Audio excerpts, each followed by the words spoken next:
Okay, well, thank you, everybody. Sorry about the technical glitches here. So my name is Palak Trivedi. I'm one of the consultants and members of the UK PBC group. I work in Birmingham. I'm going to present some findings from a study that was completed just at the start of the COVID pandemic era.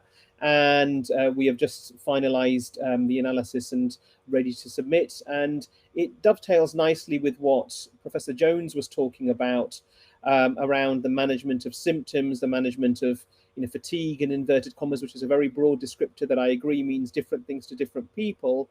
And it is very much what can we do as a community to try and help individuals with fatigue, whilst others are also trying to develop new medicines for improving your quality of life and improving symptoms. Next slide, please. I can't see the slides move. I can only see the presenter view, Robert, so I'm not sure if there's a way of knowing what slide I'm on.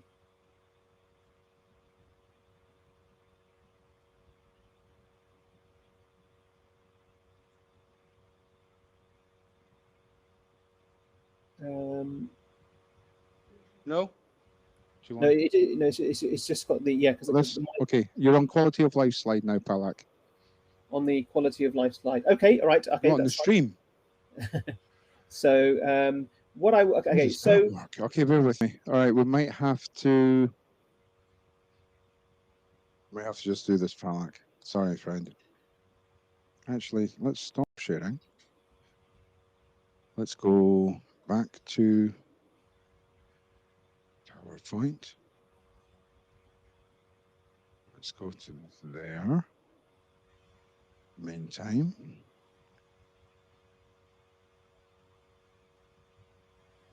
No,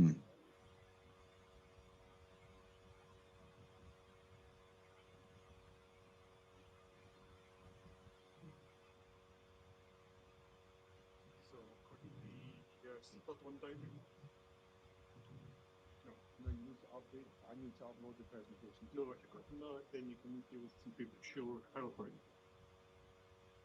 So you click on the presentation, and then click on Palak's one. Palak's one's not up there. That's what I'm saying. You have to upload it. So, no, if it's on the desktop, so you get downloaded it locally. No. If you've got that on your machine, you can do it now.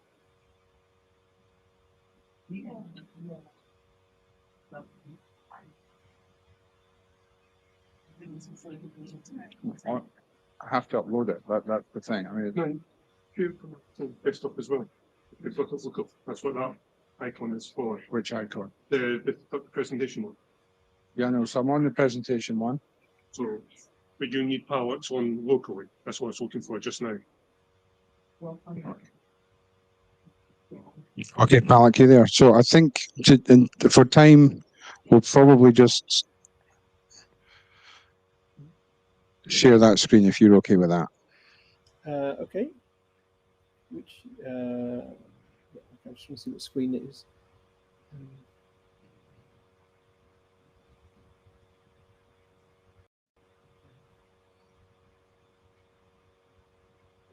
Okay, I'll check. Can you see that now? Yeah, I can see that. Yeah, I can see that. Okay. So apologies about that. Sorry, so what do we mean when we, refer to the term? Okay, Palak, you there? Yeah. Can you hear me? Can you hear me? Okay. Yes. Hello. Good to go. Yeah. Good. Okay. Yeah. So what do we mean when we say quality of life? Well, I mean, this is the World Health Organization definition. It is one definition, and I'm sure that other individuals have their own definition of quality of life. But the WHO define it as an individual's perception of their position in life in the context of the culture and value systems in which they live, and in relation to their goals, expectations, standards, and concerns. So it's a very wordy, a very waffly definition. But in essence, what it means is that it's how do you perceive, your living compared to what you want to do. So, for example, an elite athlete who suffers with a condition that imparts a significant amount of fatigue on their day-to-day living will perceive their quality of life as infinitely poorer than somebody who perhaps is working at home, somebody who is in retirement and sort of is doing only leisure-related activities. Somebody who is a full-time working parent who from start to finish who suffers with fatigue will perceive their quality of life very different to somebody who is, again, and I'm going to use age here because that is relevant when we talk about PBC and symptoms, somebody of older age who was retired and only needs to look after young children intermittently, for example, 1 to 2 days a week. So it is very individual specific, which is why measuring quality of life and designing interventions for quality of life is very difficult. And I'm of the firm belief that when we talk about quality of life and we talk about the symptoms that contribute to quality of life, these have to be very individualized, and any intervention has to be very individualized. Next slide, please. So with this in mind, when we talk about PBC, how well does this link to to PBC? Well, the PBC 40 questionnaire, which sort of Dave alluded to and others have alluded to in this meeting and will continue to allude to in this meeting, is made up of several different domains. We talk about fatigue, we talk about sleep, which is intrinsically linked, we talk about the emotional aspects, the social aspects, itch as an individual symptoms, and any other symptoms sort of in addition to fatigue and pruritus. One of the sort of the key features that interlinks with all of these symptoms is also cognitive function. How well do you feel that your brain connects the dots on a day-to-day basis? Do you feel that you have this degree of clouding or brain fog, or do you feel that actually your processing in your own sort of sense is normal? And I'm sure many individuals in the room, like many clinicians, have at least contracted COVID infection at least once. And I don't know about other people, but I can certainly speak from my own experience and those of my family that when we did have infection, and when we have flu and when we have other types of infections, our processing speeds, our ability to connect the dots are somewhat clouded.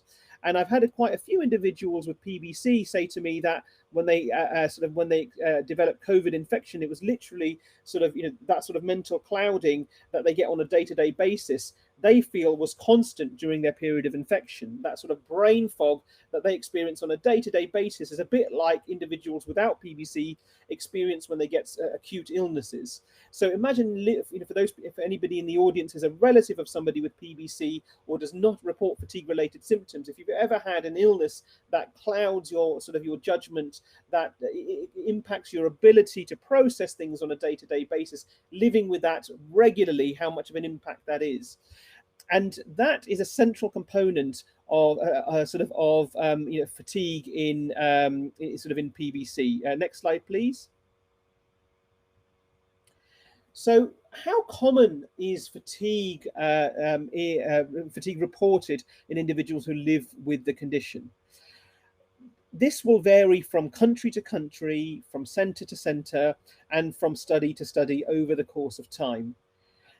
On average, when we look at studies closer to home, at different points in the clinical course that patients experience and that people experience, between 40 to 80% of people will report some degree of fatigue on most days of the week. So that's quite a lot of individuals. Now, thankfully, most of the fatigue reported symptoms that we encounter in routine day-to-day life as doctors is not going to be very severe, but there is a presence there, and fatigue can get worse over the course of time. I have not come across individuals where it completely goes away consistently. It may go away following a particular intervention, but it is something that does not go away completely forever because we don't have effective medicines to treat it. Now, unlike severe itching, fatigue on its own is not an indicator of or indication for liver transplantation, and similarly, it does not indicate how bad an individual's PBC liver is. We can have individuals with very, very well controlled blood tests and bloods that have responded wonderfully to ursodeoxycholic acid, but who still have persistent symptoms. And it's only those individuals where the liver bloods have normalized where we don't tend to see that much in the form of symptoms. So that goes back to Dave's point, wherein literally normalizing blood tests, not just for getting the disease under control, but actually trying to, that association with improved symptoms is a treatment goal in 2023 and moving forward. But what we can say is that when an individual has very advanced disease, they may not necessarily have bad fatigue, but if somebody has very bad fatigue, it doesn't mean that your liver disease is that bad. But people with normal liver tests, it's much less common to have any forms of symptoms at all. I mentioned about the impact of cognition, thinking, and the interplay that has with fatigue. And there are some biological associations with some central nervous system problems, some heart problems in people who have fatigue. And I'll talk more about that in the next couple of slides, as well as alluding to some of the more peripheral or muscle-related symptoms that people with fatigue have. But both these central and peripheral components, they are a significant impact on people's quality of life. Next slide, please. Okay, so when we talk about central fatigue, what do we really mean? So the first thing I want to talk about is going to be sleep. You can see throughout lots of news and associated press in the last sort of few weeks and months, data, for example, from the COVID Zoe app, data from sort of the United States, sort of in Canada, talking about the impact of sleep and cardiovascular health on heart health. But it's unsurprising that sort of if individuals, despite them claiming to have sleep throughout the night, if that sleep is disturbed or they're waking up intermittently rather than having a continuous pattern of sleep, that will contribute to fatigue. That is not going to be PBC specific. But what we do see in people with PBC is that daytime sleepiness is much more common. And what we see is that the people who have disturbed sleep patterns, particularly those individuals whose sleep is disturbed because of itching, is a major contributor to fatigue. So whenever we see anybody who has fatigue and itch, we try to address the itch first, not because we're dismissive of the fatigue, but because we recognize that if your sleep is disturbed or your day-to-day activities are disturbed because you have uncontrolled itch, it is not going to be possible to effectively target your fatigue and address that as a symptom until itch is under control. Next slide, please. So this is a study from from the Newcastle group, sort of, and Dave sort of supervised this study from some time ago, and it was really sort of one of the first studies. You can see the name here, primary biliary cirrhosis. It was before the name was changed in 2015, just giving an indicator of how early these observations were first presented. And you can see at the table at the bottom that the mean sort of total sleep in minutes is significantly lower in people with PBC compared to individuals without primary biliary cholangitis. The amount of sleep at nighttime was much lower, but the daytime sleep was greater if you look at the numbers in individuals with PBC compared to those without the condition. And you can see that it's slightly more number of wakenings overnight, and the morning to evening sleep patterns are very different. These are rough, sort of imprecise measures telling us that sleep is disturbed in people with PBC. So when I see somebody with PBC who reports fatigue, particularly with increased daytime sleepiness, it's important to ask about sleep hygiene.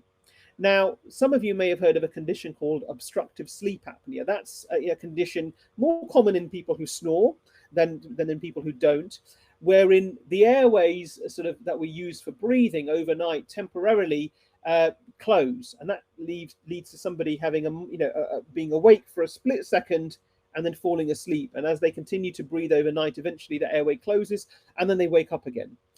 And they may not realize that they're waking up, but that interrupted sleep pattern is what we call obstructive sleep apnea. And there is a scoring system that we use to see if somebody is at risk or their symptoms indicate that they require medical attention. Now, we can use that same scoring system to determine whether somebody has disturbed sleep in people with PBC.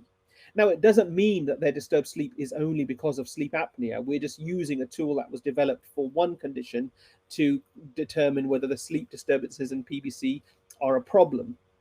And what we see, and I'm not showing this this data in too much detail, but you can see on the right hand side with these scatter plots, panel A and B, you can see that the higher the Epworth sleep score, that's ESS on the y-axis here, it correlates very closely with the magnitude of fatigue, both when we measure it from the PBC fatigue, as well as another fatigue scoring system called FIS, Fatigue Impact Scale, suggesting that if sleep hygiene is poor, individuals are more likely to feel fatigue.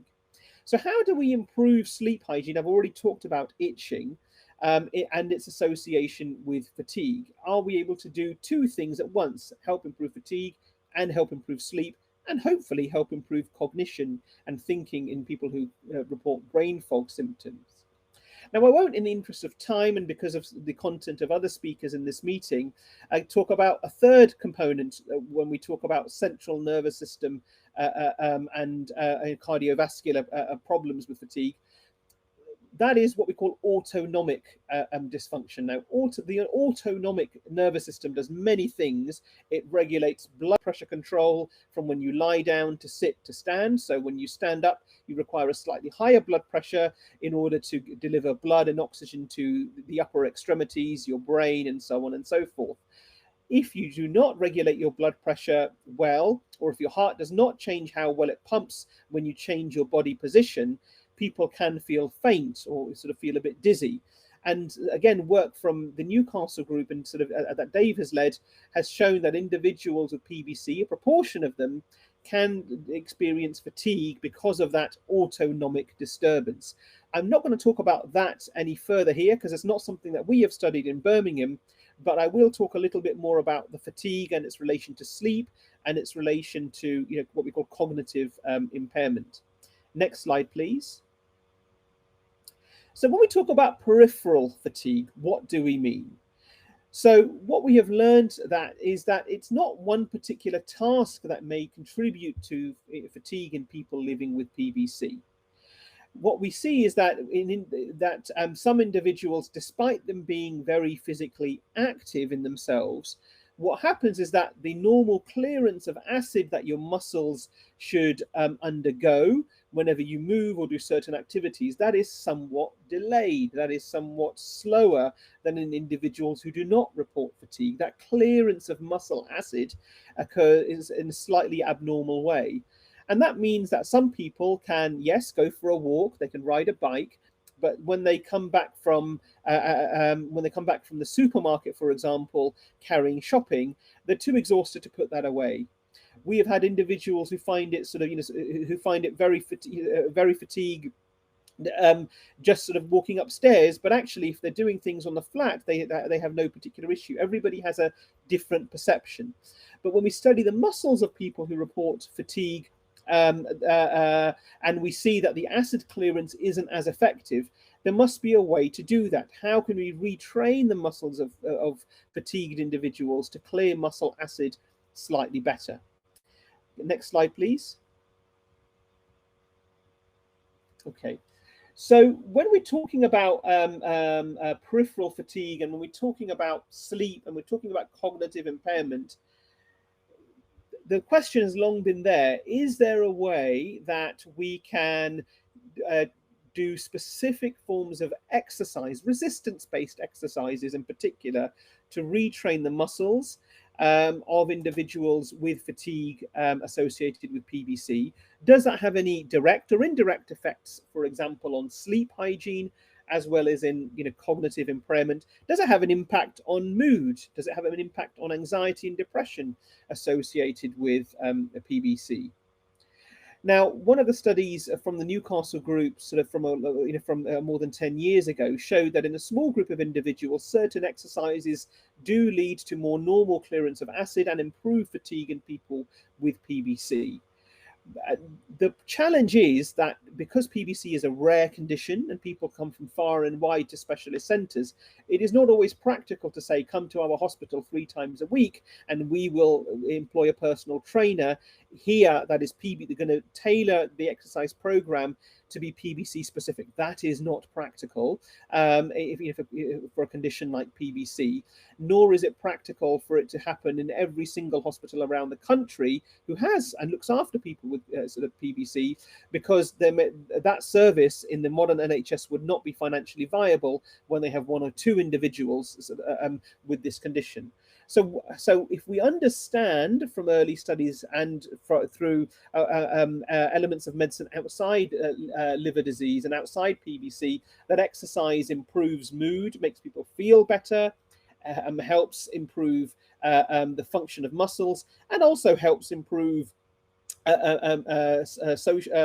social and emotional elements in a positive way. What can we do? How can we intervene to improve the quality of life of individuals? So it's with this in mind that we developed this program in Birmingham called the Home, which was centered on home-based exercise intervention, wherein we would see people in clinic. We would measure their PBC 40 scores to see what the magnitude of their fatigue is. And then we would then ask them to meet with a personal trainer and a physiotherapist in-house. And we would then teach them certain exercises that they can then do at home, monitor how well they're doing them at home, and then see whether that improved fatigue-related symptoms. That was a premise of this program. Next slide, please. So this is a very brief schematic of the program. We would see people. So before the pandemic, we were funded to do PBC 40 questionnaires in people who were coming to our clinic. So when people were in our waiting room, one of our specialist nurses would go and meet them, and they would then provide them with a PBC 40 questionnaire, and individuals would then complete those whilst waiting to see us in clinic. And we did talk to our own sort of Birmingham patient public involvement group before we set up this program, and asked them at what point should we do the questionnaire, before or after they see the doctor or nurse. And overwhelmingly it was thought to say do it beforehand, and the rationale was that if any of the doctors or nurses was to say something that somebody would that would be upsetting, that would impact the scoring of PBC 40. Now that is not something I appreciated very well, but the fact that it was brought up not just raises questions about sort of me, my team, and others who work in our program, but also how we quantify quality of life tools more broadly in PBC and other liver conditions, and how valid these scoring systems are before and after clinic appointments. And that's certainly something that we need to think about moving forward. But getting back on point with this particular study, we did have a nice golden era before the pandemic where we could capture PBC 40 questionnaires in most individuals with PBC. Now, in individuals who met a particular threshold, and that's in the fatigue part of PBC 40, they were then deemed eligible for participation in this exercise study. Now, the PBC 40, as Dave alluded to, it is a research tool, and the PBC 10 at that point had not yet been published and in wider circulation. And but we are now trying to reintroduce this service, because after the restrictions eased for COVID, we have not received our physiotherapists back to deliver this service, and hopefully that will change soon. But we were measuring PBC 40 in individuals who scored more than 33 points in the fatigue domain, which is what we would classify as moderate to severe fatigue. They were deemed eligible, in the absence of any other causes of fatigue, to participate in this study. And they would then meet with our physiotherapist and personal trainer as their first visit. They would have all their symptoms assessed. They would have their physical capabilities assessed, and they were provided with what we call an accelerometer, a smartwatch type device, to determine what their physical activity was like in that day, as well as a symptom diary.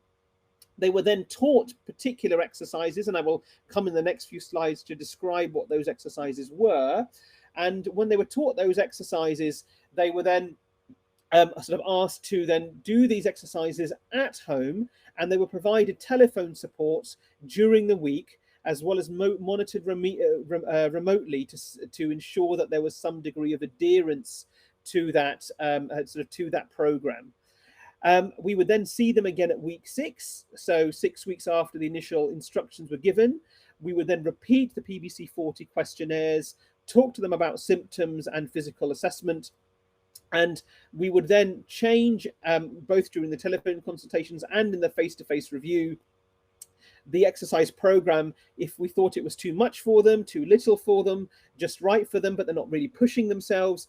We would then individualize and modify that particular program, and we would then say continue this for a further 6 weeks, and we would not then phone individuals to provide that support, but we would say if you do require support, or if you're unsure of things and you would want to talk to us about remote monitor, about how to escalate or decrease the amount of activity you're doing, then by all means, here's a number and you can get in touch with us. And at the end of the program at 12 weeks, we would then perform a further assessment to see whether we had made any difference, not just to fatigue, but other quality of life domains. Next slide, please. So this is just sort of, I mean, this is, again, you can get this online. It's free. It's open access in the methods paper that we published. You can see these are some of the exercises that we asked individuals to do. They range from very basic ones, for example, in panel 3, which was sit to stands, to ones that were slightly more complex, such as in panels 1 and 2. And they range from things such as, bear crawls, commando crawls, to sort of, to wall sits, to wall push-ups, a whole variety of different ones. And then, depending on where we would, the physiotherapist would assess somebody, falling sort of into the if they do things such as the extremely light, we would then move them to the green. If they were able to do things in the green, we would then push them into the amber and red to see whether we can improve the quality of life. And individuals were given a video that they could access in order to try and improve their symptoms, because we don't for any sort of minute assume that people remember with 100% accuracy everything that any health professional tells them at any one visit. So they were able to go and revisit these particular exercises at their convenience. Next slide, please. So how did the study fare? So this is sort of the top line figure. If you look at on the panel on the left, these are scatter plots, and every triangle in the week 0 column represents an individual patient. Now, this is some interim sort of results. We do have data on more people, but because that's not published yet, I'm just showing you results from the interim, the midpoint analysis that we conducted. And as you can see here, that the higher the PBC fatigue score, the worse the fatigue is. The lower the score, the better it is. So between week 0 to week 6, you can see that the vast majority of individuals had a reduction in their fatigue severity. And at week 12, you can see that almost all, except for one individual, experienced a reduction in their fatigue severity. And what is determined a clinically meaningful reduction in fatigue severity? Well, it's accepted in other fatigue studies that if you reduce your score by 5 or more points, that is determined clinically meaningful. And I'm keen to hear the thoughts of those in the audience, sort of to see whether you would agree or whether you think we should be aiming for higher fatigue scores to be more clinically meaningful. But the vast majority of individuals in this midpoint analysis did reduce their fatigue severity with exercise intervention. Next slide, please.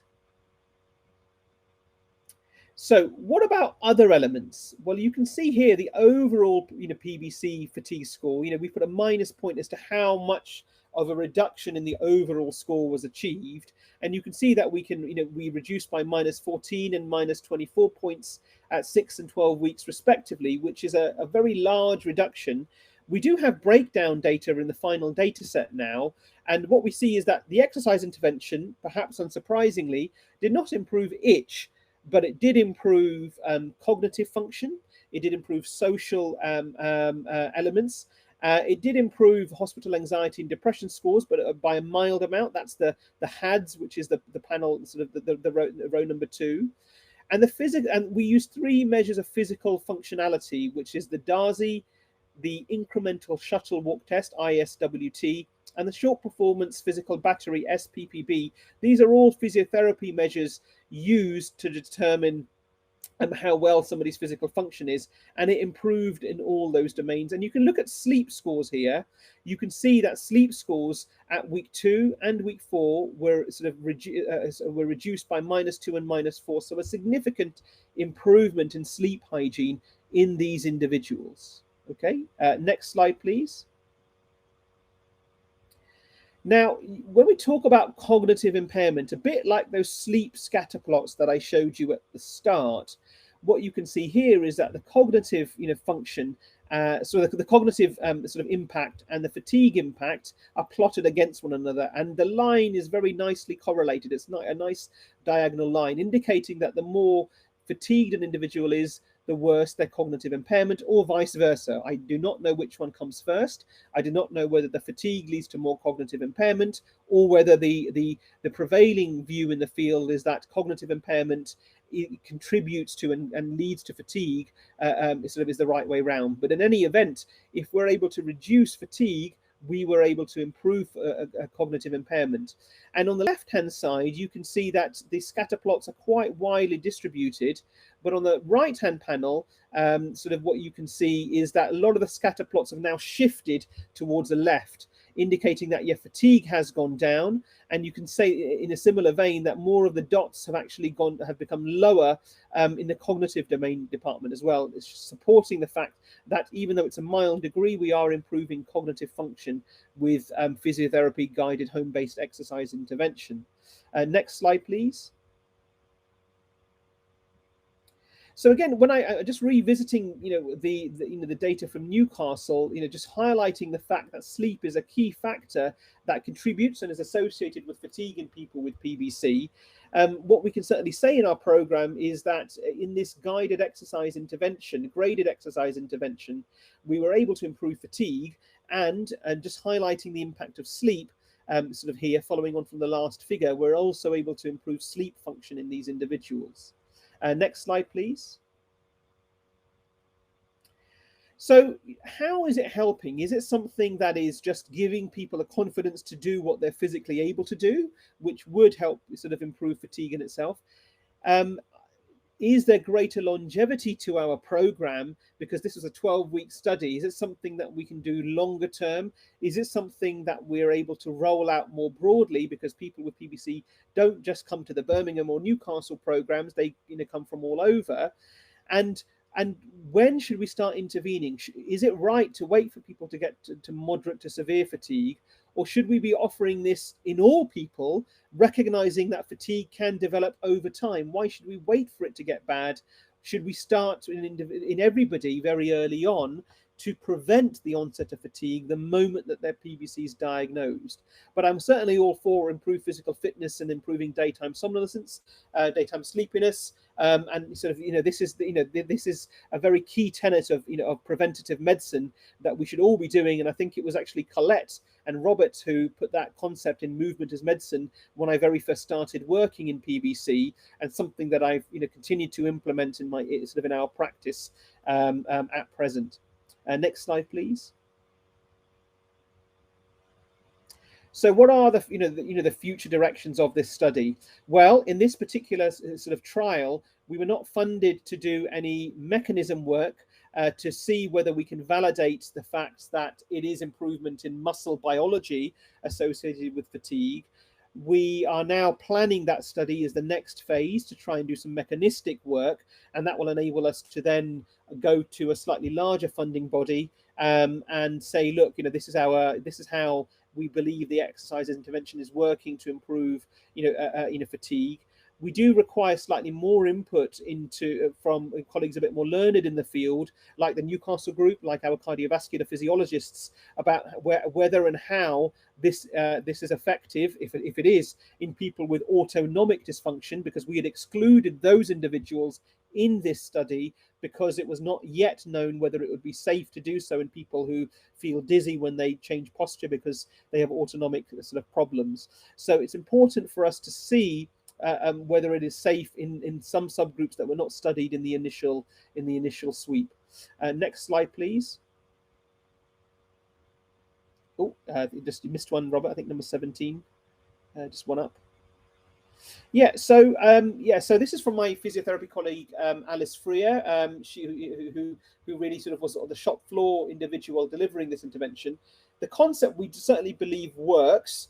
We're really desperately trying to get the funding back so we can reintroduce it to our program. And it's not to say that if you go to the gym 5 times a week and you're burning sort of 500 to 1,000 calories a day, that you're not exercising and that's why you're still fatigued. What we are trying to say is that there are certain types of exercise that we need to look at and tailor to your needs to help improve your fatigue. That's what we are saying. It's almost like retraining certain types of muscle groups. We certainly are confident that exercise will improve quality of life, and you don't need sort of a trial to say that. It was not something where we had specialist equipment. It was something that appeared to be sort of reproducible, and we think that there are going to be certain associations with both central and peripheral components, but that really needs to be dissected further in larger studies. We can just say that there's an association with improved cognitive function, an association with improved sleep, and improved fatigue. That's the ceiling of what I can say with our study, and we really need to do more to understand the why and the how. Okay, next slide, please. Yeah, thank you very much for your time. Apologies for the technical glitches at the moment, and I'm happy to take any questions. Congratulations, that's Palak. Thank you so much.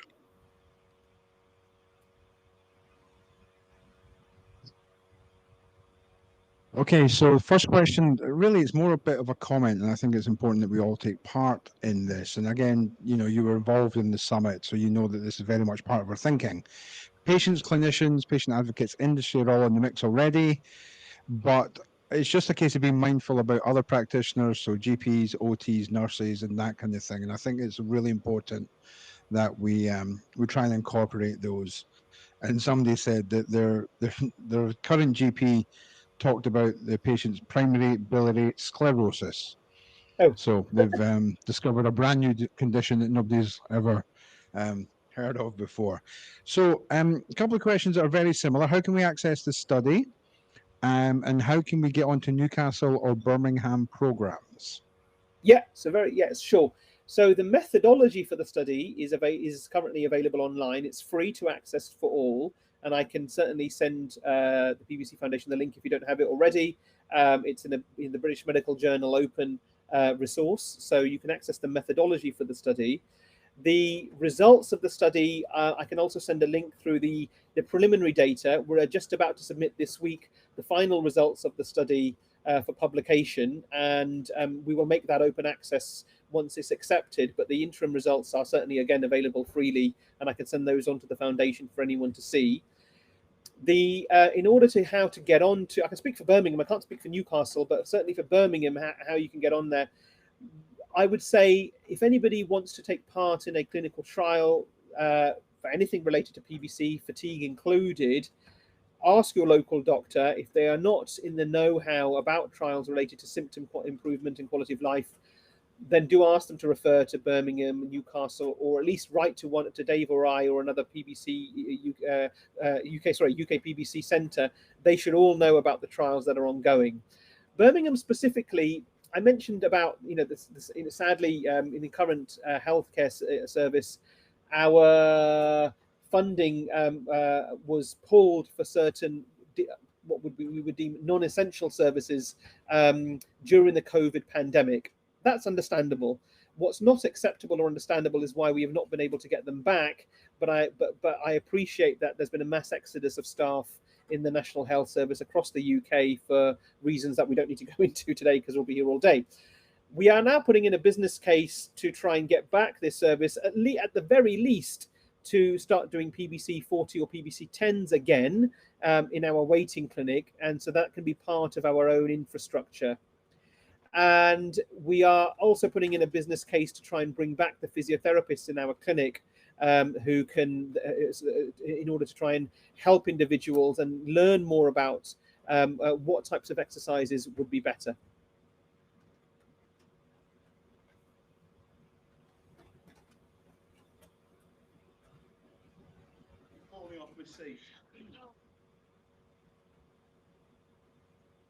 Sorry, Palak, if you've no idea what's going on, you just missed Dave Jones almost sitting down and then lying down instead. So Oh gosh, hope you're all right, Dave. I'll leave that image with you. Okay, you can. Are you Oh. all right? Okay, right. So thank you for speaking specifically about Birmingham. So David's going to come in and I think talk about Newcastle. Palak highlighted the challenges with all of this. I think their work is lovely. I absolutely believe it's true. Certainly, this is people's experience. I think one of the difficulties is people believing they can do exercise. That's an important part of it. So it feels counterintuitive if you're tired, wanting to exercise more. So we do a lot around encouraging and enthusing people. We actually have less infrastructure around physio than Palak does, and we use sort of our own approaches to it. One of the things that we are developing, this goes back to the point that can you justify coming to Birmingham or Newcastle 3 times a week for an exercise class? That doesn't really work. So one of the things that we're doing is developing a video linked exercise facility. We call it Peloton for Patients. Because some people learnt about all of that during lockdown. And of course, the beauty is that the exercise people can then interact with lots and lots of people, but it's two ways. So they're aware of what people are doing. So you would log into these sessions at home, run from a professional studio, run by an exercise physio. And I think that's a really neat idea. But again, the NHS's kind of aversion to things that it sees as luxuries, although it doesn't feel like a luxury to you. My only observation, just for Palak with his trial moving forward, is I wouldn't do muscle biopsy. I would use MR methodologies to look at the bioenergetics. I think it's much more user-friendly. But I think the art now is getting this out into practice in a way that is reasonable. Just from our experience about exercise programs, sort of it's lovely on a nice warm evening in the summer where you can go for a good walk and get your pulse rate up. It's less good in a sort of Newcastle midwinter when it's snowing with horizontal rain. And that's the difficulty, it's keeping going with it. And the thing that we found is really useful is what I call is biofeedback. So use heart rate monitors, Fitbits and things, you've got them on your phone, look at exercise tracking, keep a check on what you actually do. And that can then help you to guide what you do in your performance. The technology is quite extraordinary and developing all the time. You know, wearable devices easily available, really quite cheap for amazing technology. And they really help guide you to what you're actually doing. But I think this is the future, but it's far from straightforward. Indeed, thank you. Ladies and gents, Dr. Palak Trivedi, thank you so much.